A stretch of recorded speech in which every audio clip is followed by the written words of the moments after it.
भगवान कृष्ण अपने पत्नियों में 16,108 रानियों में घिर गई, कोई जाने नहीं दिया। और उधर गोपियां सौराष्ट्र के मेले में आकर के रो रही हैं। और सबसे कठिन होता है इंतजार, सबसे कठिन इंतजार कर रही हैं। आंसुओं से मैदान भीगता जा रहा, भरता जा रहा। सारे लोग समझा रहे हैं, सब समझा रही हैं कि चलो चलो। बोले नहीं, बड़े बोले उनका विवाह हो गया, उनके पास 16,108 रानियां हैं, अब वो गोपिकाओं को तुमको चाहेंगे नहीं।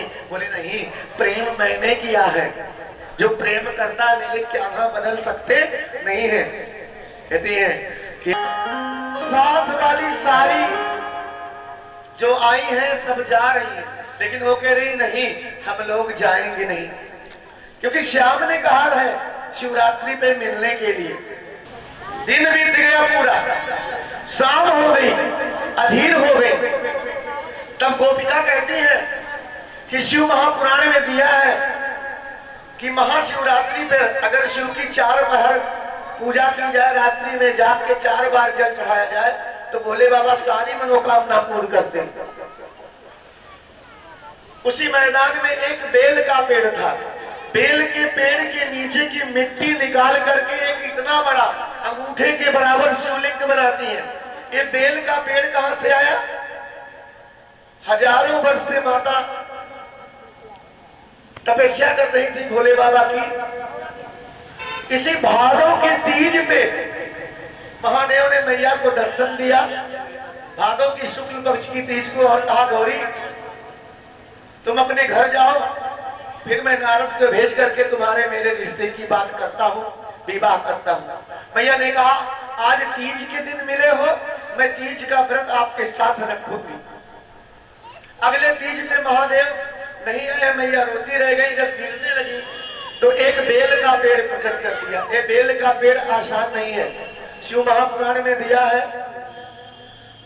कि इस कलयुग में एक बेल के पेड़ की सेवा कर दिया, बड़ा हो गया तो 1000 गौ सेवा का फल आपको प्राप्त होता है।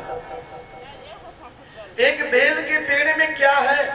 इसके एक पत्ते में ब्रह्मा जी, एक पत्ते में विष्णु जी, बीच वाले पत्ते में देवाधिदेव महादेव। इतनी जो जगह बचती है, माता पार्वती 64 योगिनियों के साथ वास करती हैं।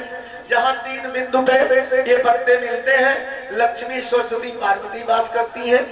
इतनी जो डंडी बचती है, 33 कोटि देवता वास करते हैं। और आगे ये जो ढेपी बचती है, ये इसमें सारे तीर्थ वास करते हैं। हमारे सनातन धर्म में 557 तीर्थ हैं। कितने तीर्थ हैं? 557 तीर्थ, सारे तीर्थ वास करते हैं।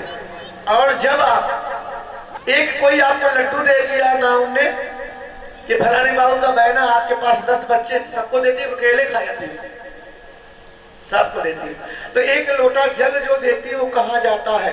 मेरे बाबा जगत के बाबा अकेले नहीं लेते। ये देखिए आपका शिवलिंग है, और इसपे ये ऐसे बेलपत्री, यही सीधा है, ऐसे चढ़ेगी ये बेलपत्री, ऐसे ये उत्तर की तरफ रहेगी, जलाधारी की तरफ, उत्तर की तरफ। और जब आप दक्षिण खड़े होके उत्तर मुंह करके एक लोटा जल समर्पित करते हैं तो आपकी पूजा का पूरा फल मिलता है। ये जल बाबा सबको दे देते हैं, 557 तीर्थों तक जाता है।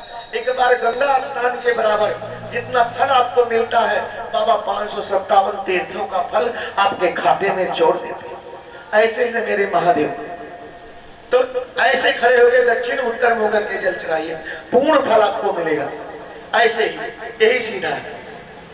तो बेल के पेड़ के नीचे की मिट्टी शिवरात्रि दिया है कि रात में मंदिर में ना जा पाओ तो आप अपने घर पे ही या बेल के पेड़ के नीचे छोटा सा ऐसे स्टूल सजा के इतना बड़ा शिवलिंग बना के बेल के पेड़ के नीचे की मिट्टी की 4 बार जल चढ़ाओ।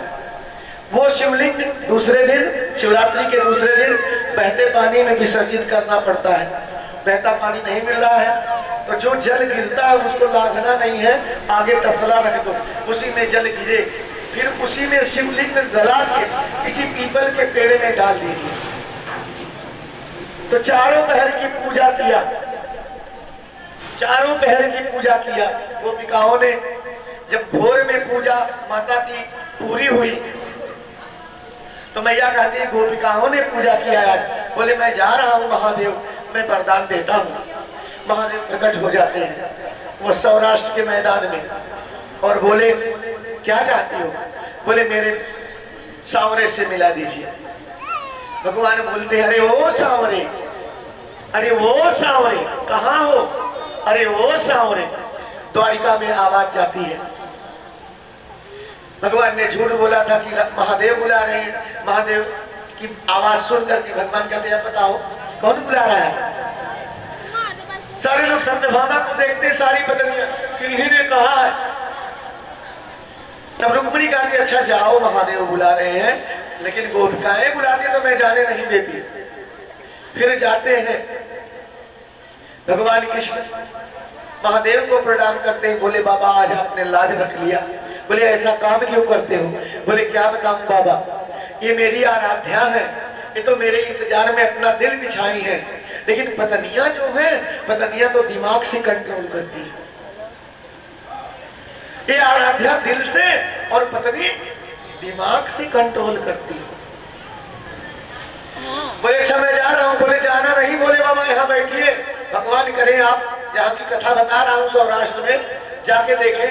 वहां महादेव की स्थापना हुई गोपेश्वर महादेव के रूप में। बोले गोपेश्वर महादेव की। और बोले बाबा ने वरदान दिया कि हे गोपिकाएं भगवान के याद में तूने आंसू बहाए हैं, ये मैदान पानी से जल से भर गया। आज से इस तालाब का नाम पड़ेगा गोपी तालाब, और उस तालाब का नाम पड़ गया गोपी तालाब। और तूने इस तालाब की मिट्टी से मेरा शिवलिंग बनाया है। आज से ये मिट्टी बिकेगी चंदन के रूप में, इसका नाम पड़ेगा गोपी चंदन। और शिवरात्रि पे जो गोपी चंदन ला करके मेरे शिवलिंग में अभिषेक करके मुझे रात्रि में फिर पूजा करेगा, जल चढ़ाएगा 4 बार, उसकी मैं सारी मनोकामना पूर्ण करूंगा और उसे फिर भवसागर से पार कर दूंगा। एक शिवरात्रि कर लिया रात्रि में चारों पहर की पूजा, तो फिर इस दुनिया में उसे आना नहीं पड़ेगा।